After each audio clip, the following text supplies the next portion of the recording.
are now on chapter 25, Evocations. Um,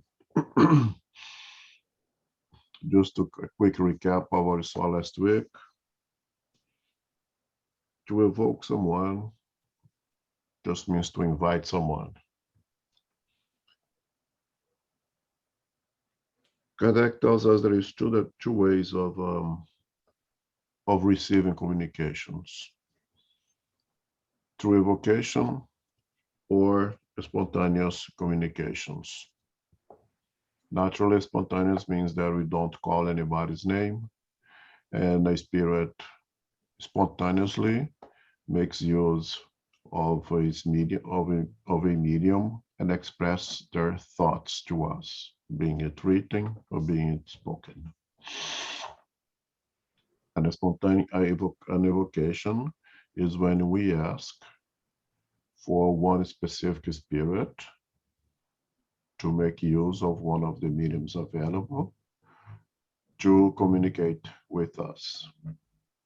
It's an invitation, it's a call for one specific spirit. I just want to make sure that, again, we're going to reserve the work evocation for the work of mediumship when we are calling a specific spirit to speak with us, as to differentiate for, let's say, a prayer. When if I pray to Jesus, am I evoking Jesus? Be with me, console me. If I pray to St. Patrick, whoever I pray to, is there an evocation? One could call it an evocation, but we want to make the distinction that here we are talking about mediumship. Here we're talking about communicating spirits that may be at our level, much more evolved, or a lot less evolved, a lot more ignorant than us.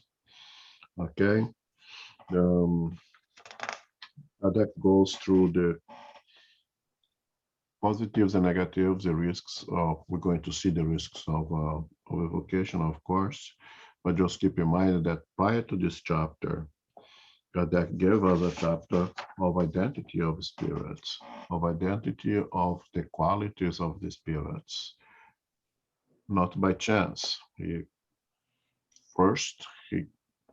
gives us guidelines of how to properly identify spirits, and because if you're going to make an evocation, should have a reasonable means to say, yes, indeed, that spirit is the one that we evoked, is the one that we called. And that was covered in the previous chapter. So now we already have this knowledge, hopefully. Now we can talk about evocations.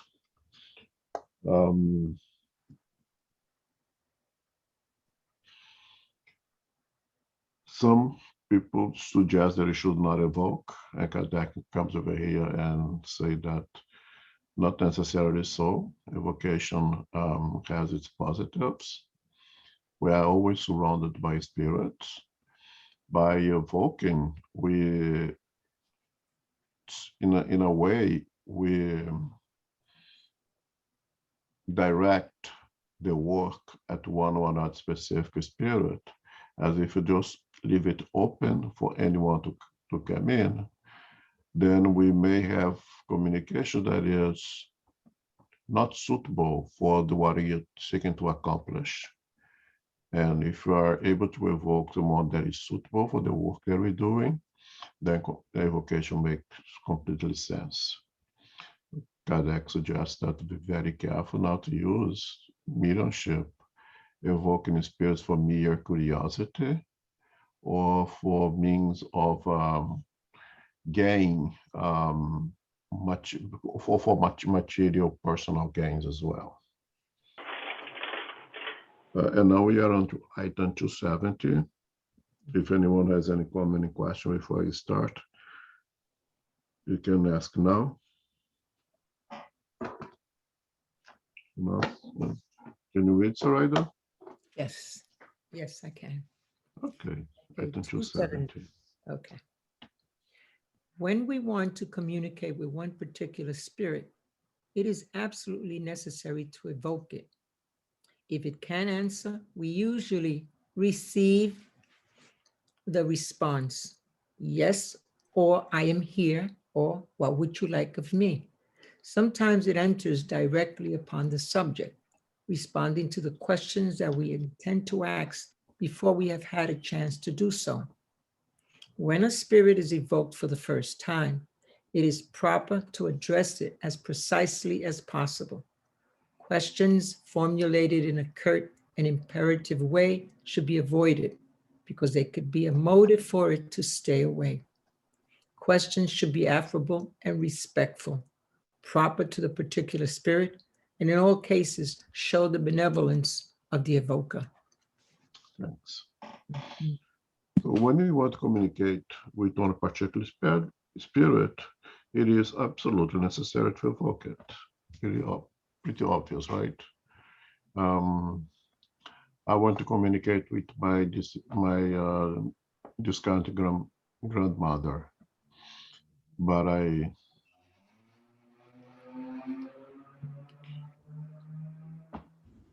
go into the mediumist trance, or have one of our mediums, since I'm not a medium, the mediumist trance, and I hope that she'll have to guess that I'm trying to communicate with her. No, if I want to communicate with my grandmother as a medium or through a medium, I have to call her. I have to make that phone call, right? I mean, the telephone rings from there to here, but we ask them to call us, and then if they may or may not call.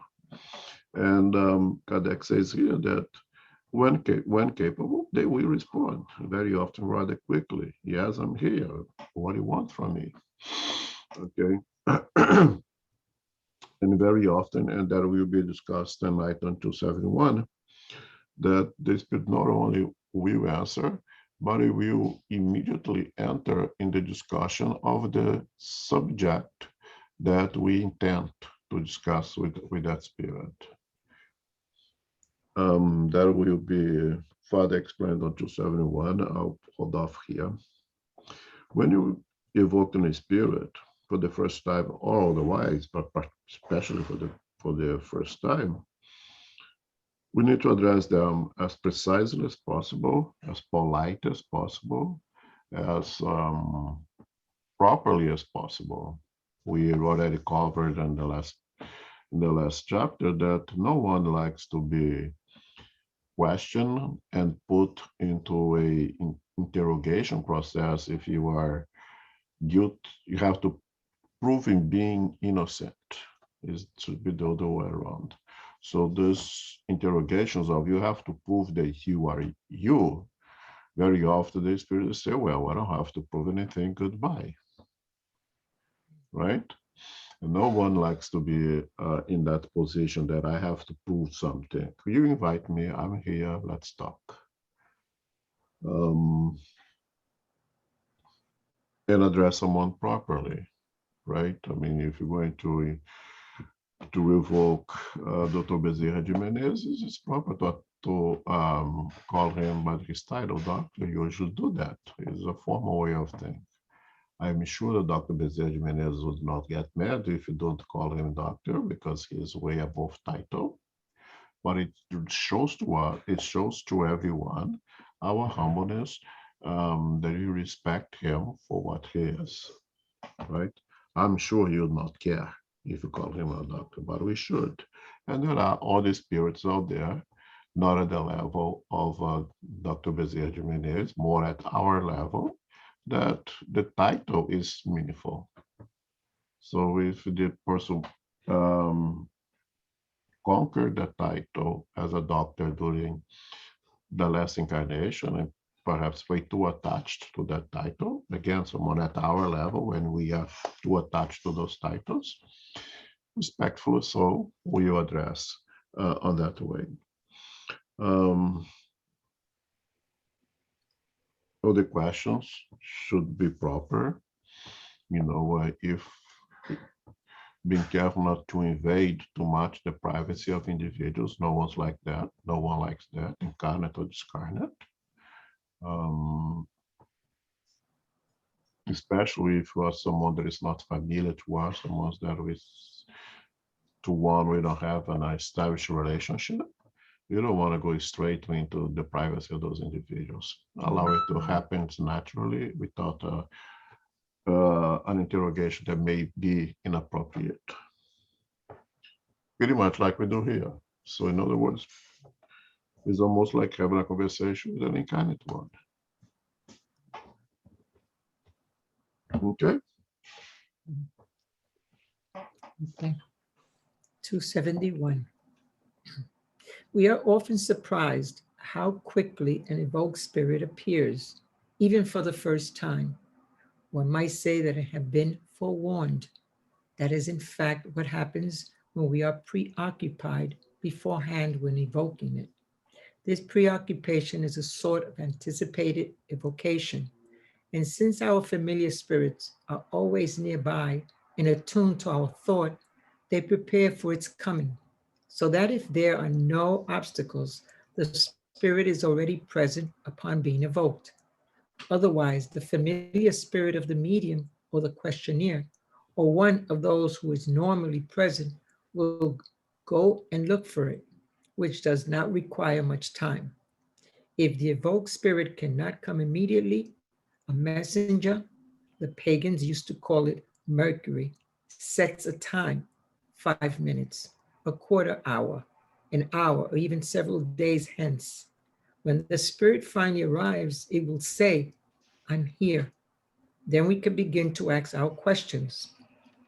The messenger is not always a necessary intermediary because the evoker's appeal can be heard directly by the spirit, as will be explained in number 282, question 5, concerning the method of transmitting thought. When we recommended that the evocation be made in the name of God, we meant for this recommendation to be taken seriously and not lightly.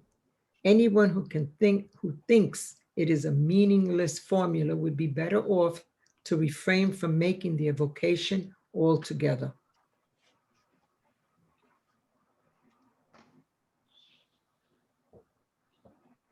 What appears to us to be something that happens immediately and out of nowhere may not necessarily be. Talking about organized spiritual centers who work with mediumship on a regular basis, that practice mediumship um, with the methodology of Kardec, mediumship with Jesus. What seems to us to be happen without any plan, it's not so. Very often there is a very intensive work being out there. We know that a set spirit, seen from the spiritual side, is a lot bigger than the physical spiritual center, that it has a lot more workers than on the physical side, and the preparation and the work goes way before the meeting starts and continues way after our physical meeting ends. So it's a lot more intensive work, and what seems to be um, an evocations that we made at that moment and happened spontaneously at that moment, it may be a product of some planning. Um,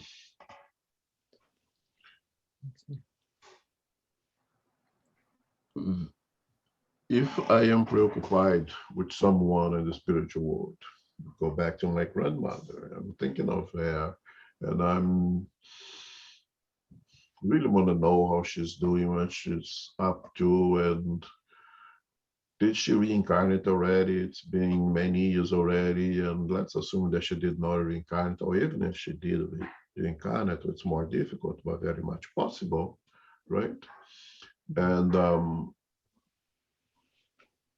And I keep thinking of the whole week, and let's assume that in our mediumship meetings, we do this kind of work, we evoked, and I'm thinking that when we get there in our Mondays, and I make an evocation to my grandma, that is the very first time, I am mistaken because I am already mindfully connected with my grandmother way before that meeting start. So let's say that today I start thinking of my grandmother. I had already created that symphony of thoughts with her. If she always care about me, of course, there has to be a two-way thing over here, right? And by the time that Monday comes and go to the building to our leadership meetings, and I evoke my grandma, she's already there waiting for it. She already knows what I'm talking about. She'll have she may even start talking, give me all the answers before I put up the questions, speaking at that moment, since I had already put those questions mentally to her ways before, even days before. We are connected by thought. Incarnatus and discarnatus, discarnatus and discarnatus, incarnatus and incarnatus. We are all connected, making that relationship of us by thought. Of course, again, we have to be thinking of one another. I have to be sending my thoughts to my grandma, and she has to care about me a little bit to receive those thoughts somehow. Otherwise, I'm not going to go anywhere. We see a very good example in our mediumship meeting, which you do not do evocations again, but the mediums report that they start being somewhat different already on Sundays, on definitely the day hours prior to the meeting, where they are somewhat interacting with spirits. And when the mediumship meeting starts, it becomes a lot easier for them to receive those spirits and communicate. So the attachment or the receiving the influence of those spirits begin even before. Kardec mentions over here that we may use an intermediary, may use a messenger. Again, it's my own example. I wanted to communicate with my grandma, but my grandma, let's say, it's too busy doing something somewhere else. But one of the spiritual workers of our centers may act as a messenger over there and say, "Oh, your grandma is busy right now, but she says she'll be here in 20 minutes."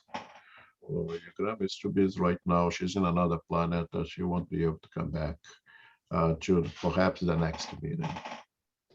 Okay. And when she's able, in 20 minutes or the next meeting, she say, "Yeah, I'm here now. Let's talk." Um, and again, a message may not be always necessary. Again, if I am connecting my mom with my grandma, mindfully by thought, I don't need a third party to serve as a messenger. So we can do it by ourselves as well. The messenger is be more applicable, let's say, when it's not so personal, right? So let's say that again, this is an example. If we're doing some study into physics and want to understand physics a little bit more, so we evoke Einstein. I mean, I don't have any intimacy with Einstein, and I don't think Einstein would be mentalize me for us to have this exchange of thoughts. So when we evoke Einstein, then likely that I'm gonna need this messenger. And the messenger say, "Hey, Einstein, they have some question for you. Can you show up?" And I say, "Now that group, do you not understand anything they want to teach them? Forget it." I'll say, "I'll be there next week, or I'll be there in 20 minutes." Okay, so more when it's not so personal, perhaps the necessity of an intermediary, of a third party, Kardec calls it a messenger, may be necessary. If you go back to the heaven and hell, book, in the beginning of the book, perhaps I'm not absolutely sure, but I think in the preface of the book, Kardec says that when they prepare themselves for the work, for the millionaire's work, and again, all the book was done through evocations. They evoke a specific spirit they want to talk about, being suffering spirit or the happy spirits. They would start with a prayer. They would ask everyone to mentalize goodness and all the good stuff. And part of the evocation would generally be in the name of God. If you are in a condition, we request your presence, and things like that. And Kardec makes a very strong statement over here when he recommended that the evocation be made in the name of God. We meant for this recommendation to be taken seriously and not lightly. Everyone who thinks it's a meaningless formula would be better off to refrain from making the evocation altogether. Not a problem, but all the things that I have to be careful in spiritism, that we don't have rituals. Yes. We don't have dogmas. Absolutely yes. When we evoke any spirit in the name of God, if you do so, we have to make sure that it's just not a ritualistic behavior, that is just using that name God as a formula that will attract spirits. The same way that we don't have rituals, and when we end our prayers very often, we don't say amen, which means in another translation would be so be it, right? Where you prefer to say so be it, but we have to mean it. Otherwise, it's ritual. So we have to pray if I say so be it, as just a ritualistic statement to say, oh, I finished my prayer. You better not say it. But if we say so be it, we means let it be done in accordance to your will, let it be done in accordance to your desire, who is always good, then it's meaningful. And if we evoke in the spirit in the name of God, we means that we're doing that. Now with with that saying, now with everything refers to God. Everything that we do should be guided towards God, as love God your Father with all your power, with all your strength, with all your heart, with all everything, right? That is in the first command, on one of the commandments. Then yes, it's applicable to do it in the name of God. Otherwise, it's just another word that may even have a negative effect. They may even repel spirits. The name of God is a powerful name when the energy that we say that word or mentalize that word carries that same value. Otherwise, it's just a mere word that you can say any other words, banana, shoes, book, anything else.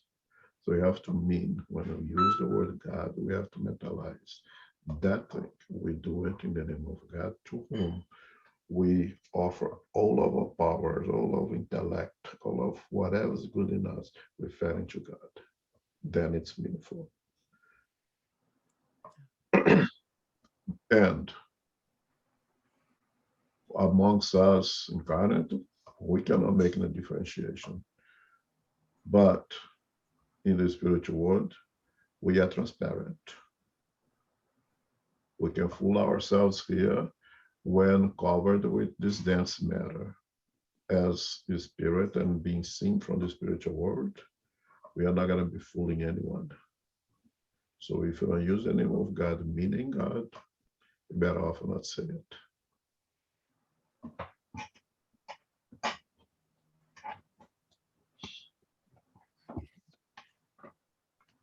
Okay. Okay. Okay. 272. Evocations often present more difficulties to mediums than spontaneous dictations, especially when trying to obtain precise responses to circumstantial questions. To do so, special mediums are necessary who are both flexible and positive. And we have already seen on number 193 that they are very rare. Because as we have also already stated, fluidic connections cannot always be instantaneously established with the first spirit who puts in its appearance. Thus, mediums should not become involved in evocations for detailed questions without being sure about the development of their faculties and the nature of the spirits who answer. Since if the mediums are not surrounded by good spirits, the evocations cannot be of an authentic character. Okay. It's very easy to understand that the communication through evocation requires more of the medium, requires more of the environment where the medium is, the kind of energies um, that prevails in that space, in that mediumship meeting, in that building. Okay. Then a spontaneous communication. We have to make sure that we have mediums that are flexible and positive. What that means, mediums who have expanded its mediumistic ability, have refined its mediumistic ability to be able to receive a variety of, of spirits who are able to deal with a variety of different fluidic energies pertaining to the spiritual world. Most of us have some limitations, right?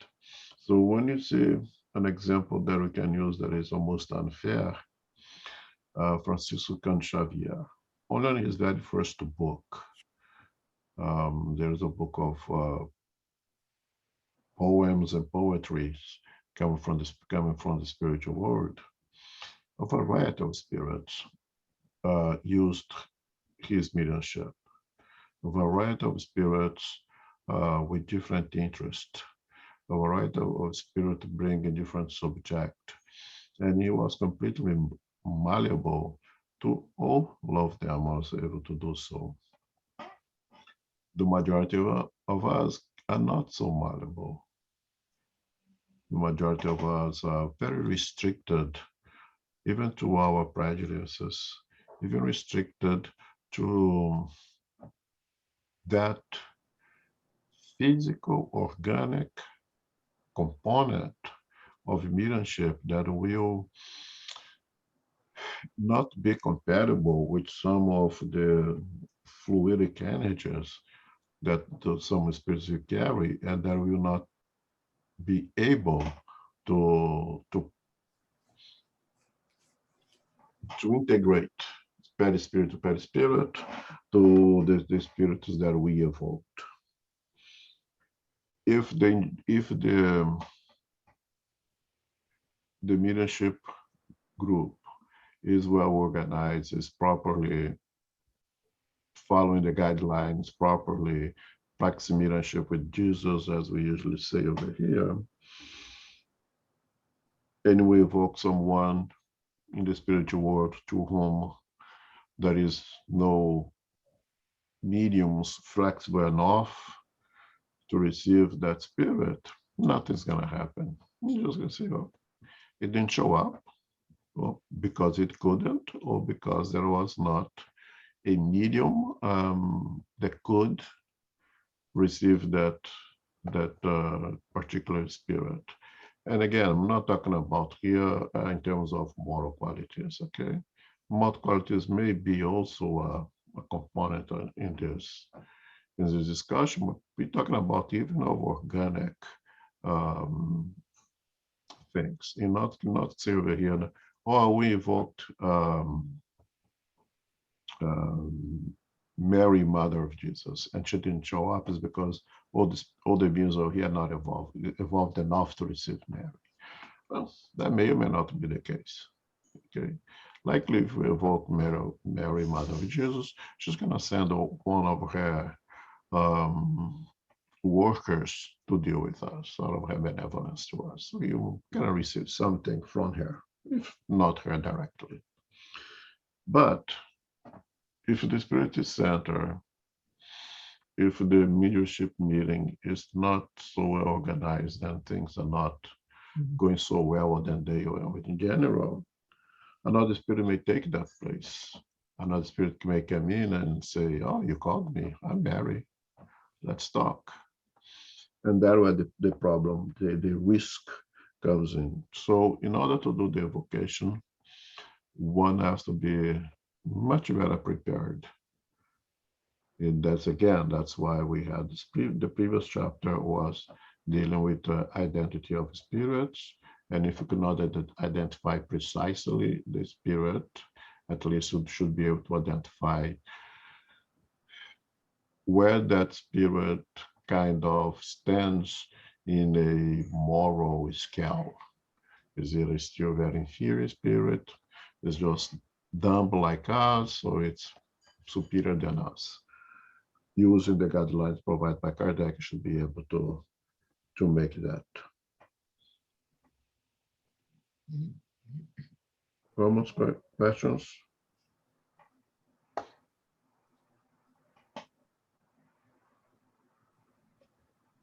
Okay, next one. 73. Mediums are normally more sought out for evocations involving private interests than for evocations of a general interest. This may be explained by the very natural desire to converse with loved ones. We think that it would be wise to make several important recommendations to mediums about this matter. First, they should not overwillingly accede to this desire when it involves individuals whose sincerity is not certain, and they should be on guard against traps and that malevolent persons could set for them. Second, they should not, under any circumstance, rush into an evocation if they intuitively sense mere curiosity and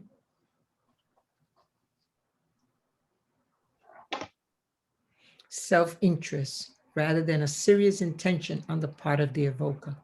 And they should refuse to propose any idle question or one that is not within the ambit of those that may be rationally proposed to spirits.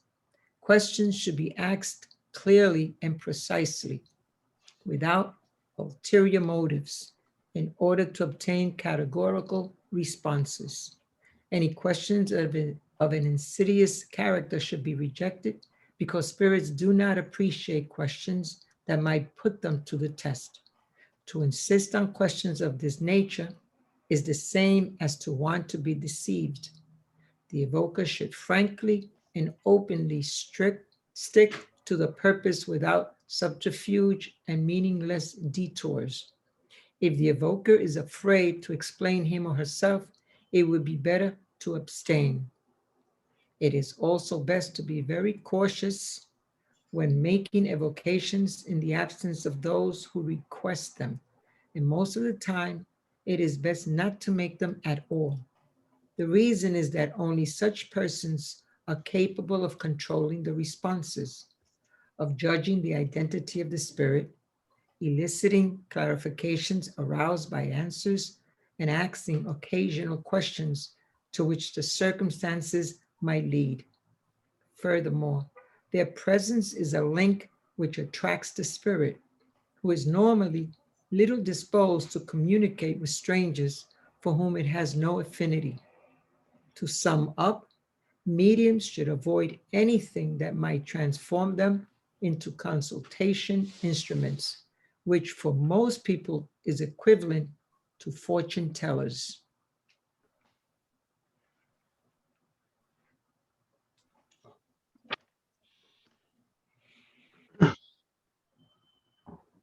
It's very natural that out of affection to friends, family member who depart, goes back home before us, that you'd like to hear from them, you'd like to know how they're doing, um, would like to have some kind of interaction with them.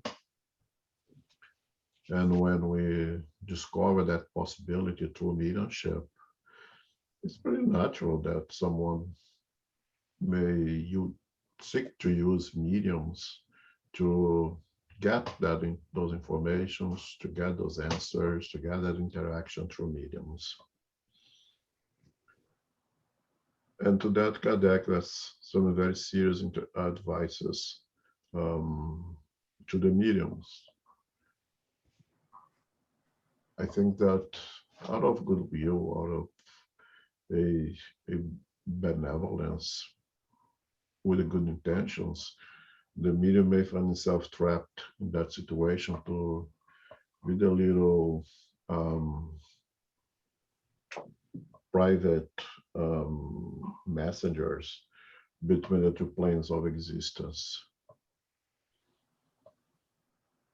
Again, hell is full of goodwills, right? So we need to educate ourselves, to do things for the right reasons, for the right purposes, for the right objective. And if it's a time it is proper to attend one or another request of a family member or a loved one, in general, we should follow those very important guidelines that puts over here. First of all, you want to know what is it that this loved one or supposed to loved one seeks from the departed one. And I wanted to have an interaction with my discarnate father because I really miss him, because I really want to know how he's doing, because I wanted to tell him things that I should have said when he was here and I did not, how much I loved and appreciate everything that he's done to me. That's one thing. But if my really reason, my really purpose is to find out what is it that I can do to have a bigger share of what he has left for me than for my other brothers and sisters, that's a different reason. And these are different purpose. I think it's important that the medium have a good idea of what the evoker primarily seeks. Is it just mere curiosity? Not a good idea. You may not like the answer they're gonna get. Is it for self-interest? Where did you hide that gold, the coin that I know that you had? Nobody can find it. I wanted that gold coin. Where is it? Not really a good idea to be evoking for that purpose. If that really wants me to be the one who find that gold coin, I'm sure that we will find ways to guide me towards it.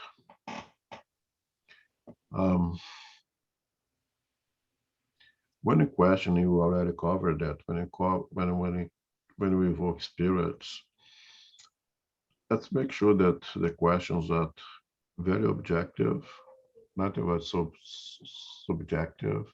I avoid opinions. My opinion is as good as anyone else's opinions, but a fact is fact, the truth is truth. It should stick to fact, to stick to truth. And again, only use the truth when it's beneficial to whom we're speaking with, not use the truth as a blade to slash the proud of individuals out there, right?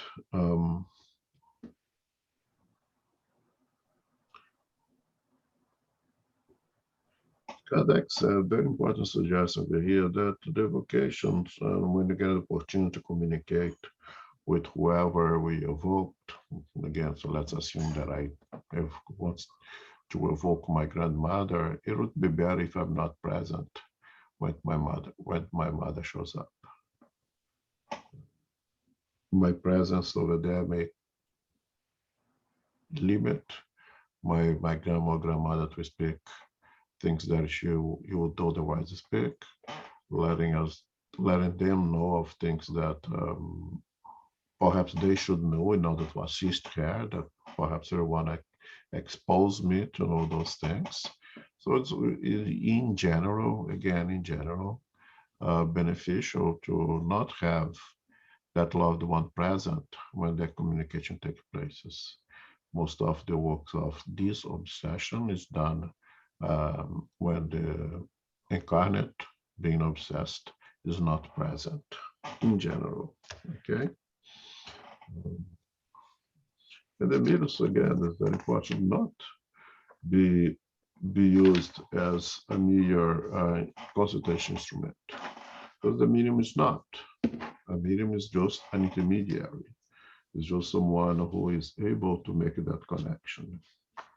To that point, we can go back to the famous letters from this kind of ones that Chico Xavier, Francisco Cândido Xavier, practiced for some time until Emmanuel asked him to stop, in which he would receive psychography letters of discarded individuals to loved ones who was there at that place. Chico Xavier always insisted that these were not evocation, but was spontaneous. And it was from his standpoint, was always spontaneous. When he placed himself in a mediumistic trance, he opened his channel for and all the spirits were able to communicate through him. He would not say, because he'd say the telephone rings from there to here, not from here to there. So he would not say, oh, that mother, Mrs. Mary John wants to speak to her daughter who discarded 3 years ago, and would mentalize that daughter in the spiritual world. No, he would not do that.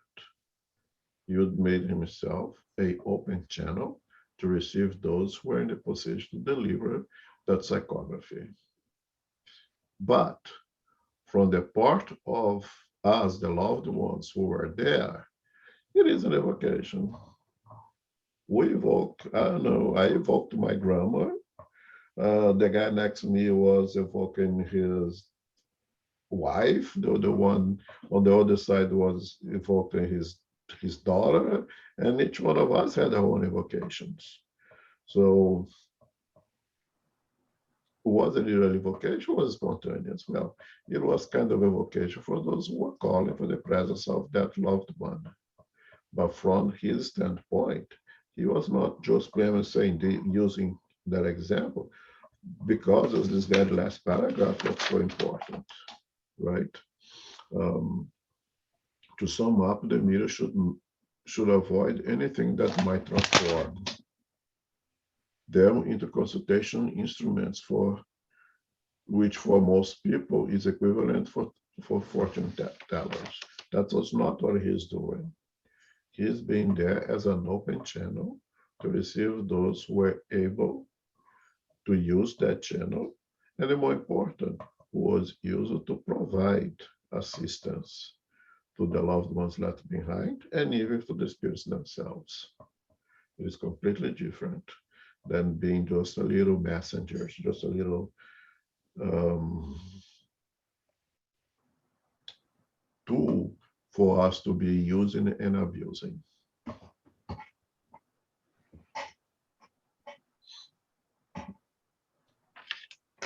Next questions?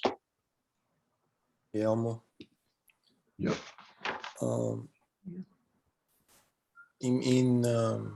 Because I'm getting a sense that the invocations, at least on Spiritism, is more to getting information, in general.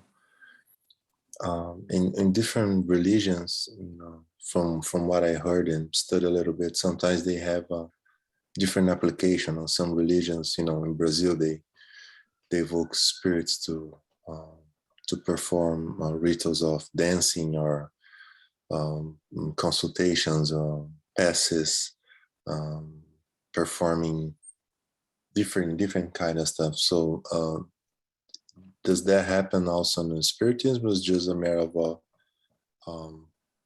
like a knowledgeable thing, like asking, Q&A kind of thing?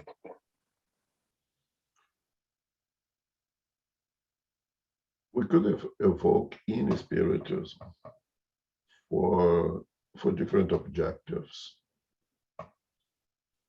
When Kardec in heaven and hell, go back to the heaven and hell, there's everything is a vocation over there.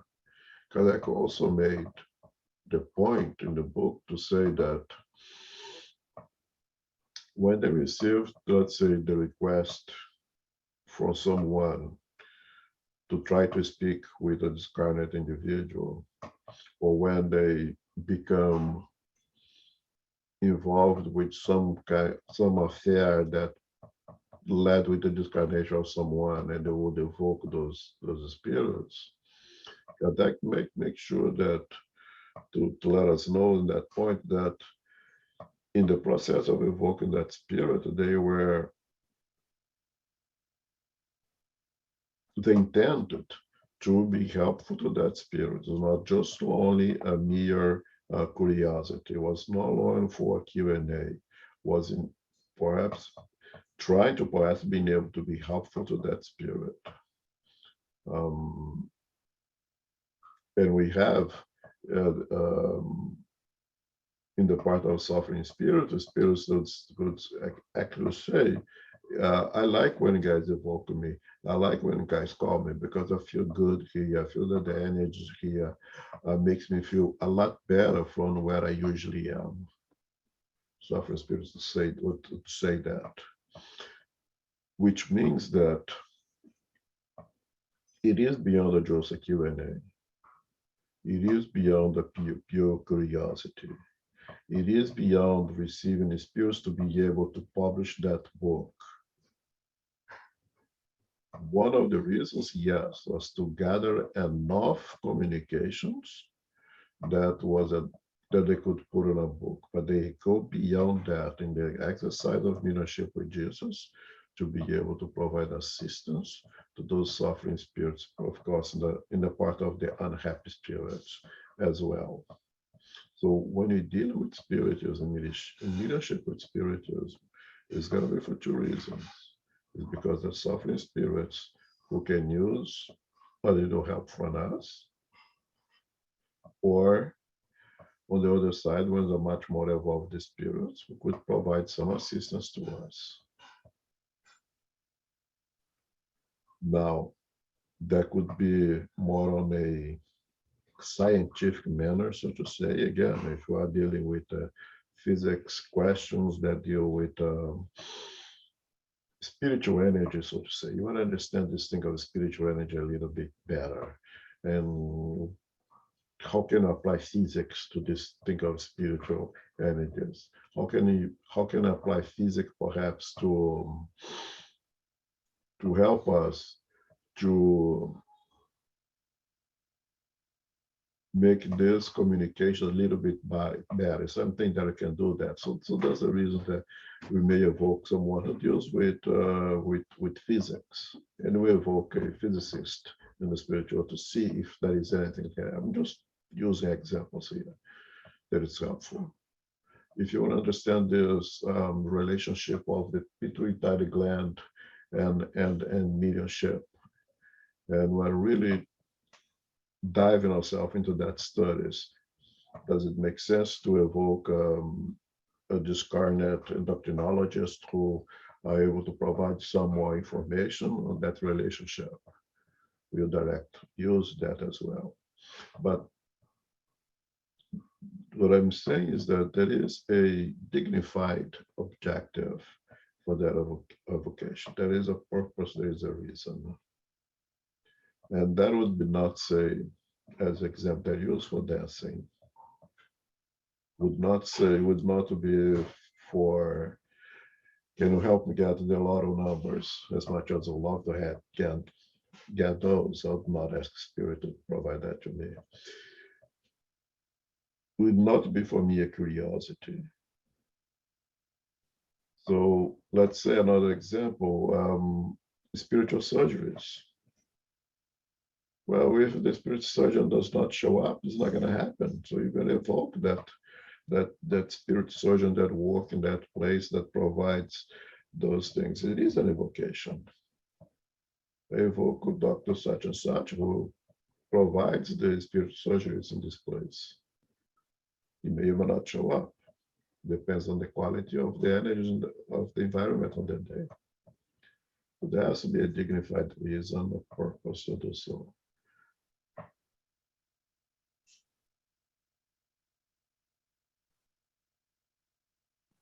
Thank you.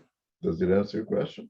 Yes, yes, yes. Because I know I didn't want to go that on the surgery, but that's what I was thinking. Because then, that's another application for the evocation. Didn't want to go there because, John of God is so mentioned those kind of things. And nowadays, not like a really good example, let's put it that way. But that's what I was thinking. The other applications of the evocations besides the Q&A was exactly what I was thinking. Thank you. You have to be careful to not allow that a good thing becomes a bad thing because someone misuses it. A good thing is a good thing. If someone misuses it, it's that person has to deal with that. There is a lot of spiritual surgery saving a lot of people out there and helping a lot of people out there that we don't even imagine it's happening. Yeah, I know. I'm a life proof of this.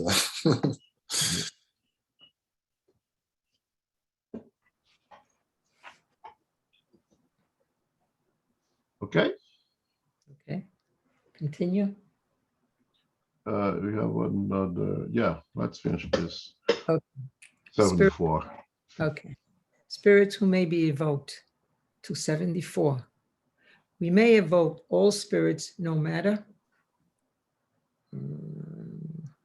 We may evoke all spirits no matter to which degree of the scale they belong, good ones or evil ones, those who recently departed life or those who lived in the most distant past, illustrious persons or the most obscure, our relatives, friends, and those who are not related to us. This, however, does not imply that they will always want to answer our appeal or that they can even can, regardless of their own desire or request, which may be refused by a higher power. They can be prevented by reasons that we cannot always understand. What we mean to say is that there is no impediment to communications per se, except what we will deal with next. Obstacles to manifestations are almost always of an individual nature and frequently result from the circumstances. Thanks. So,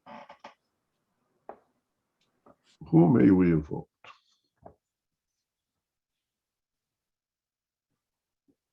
Is there a limitation in the level of evolution of the spirit on a scale of moral evolution that we can and cannot evoke? Can you only evoke higher spirits? Can you only evoke spirits that at our level and therefore vibrates at energy at our level? Ideally, hypothetically make it easier for them to show up. Then we evoked deeply ignorant, rebellious spirit that are presently living in the lowest abysms of the lower zones. You can evoke from anyone you want, from those in the depth of the abysms to those on the realms of the Christs. You can evoke anyone you want. If they are going to show up, is a different story. We already covered, you have again the sequence of Kardec, that our intention, what we really want to get out of that evocation is what is really meaningful. And I'm going to evoke that rebellious, angry spirit to help me to get revenge of the boss who fired me. Or I'm going to evoke that rebellious, angry spirit in the spiritual world, trying to bring some peace, some consolation, comfort to his or her heart. Same spirit, different reasons, right? So it's more from our standpoint, we, the incarnate, making the evocations, our intentions, what we want out of it, right?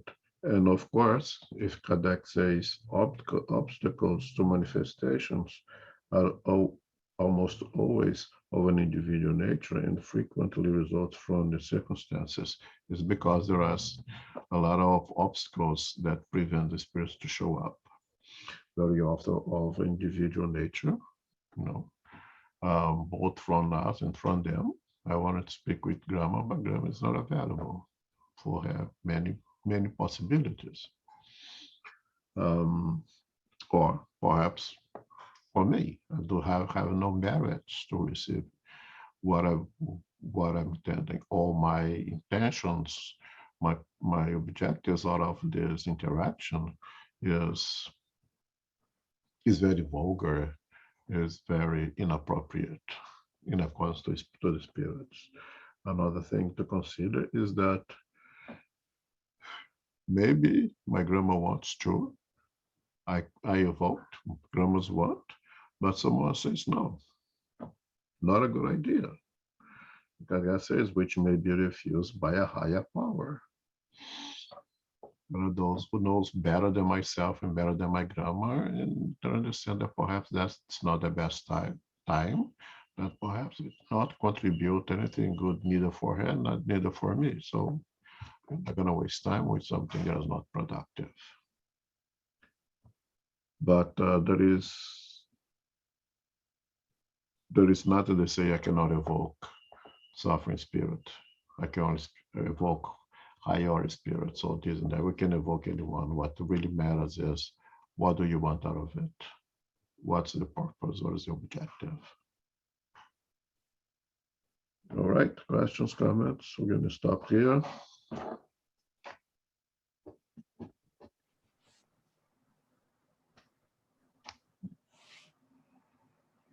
Okay. Okay.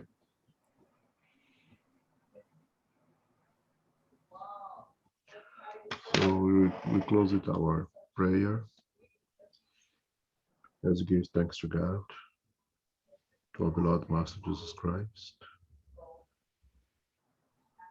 to our spiritual benefactors for this few moments of interaction, of communion, of thoughts in the name of our Master Jesus Christ. Asking that you may keep ourselves with purified sentiments to produce elevate thoughts, and may our actions, may our words reflect the presence of Jesus in our hearts.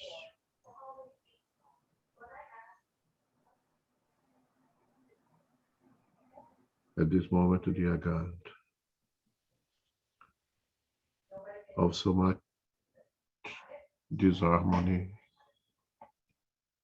of so many difficult trials throughout this world, of so many calamities,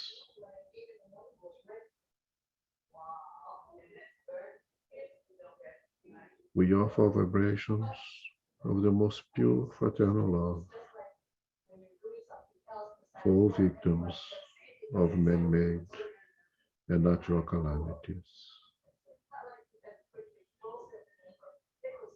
We ask, beloved Master, that your peace, that your love may soften the hardened hearts out there,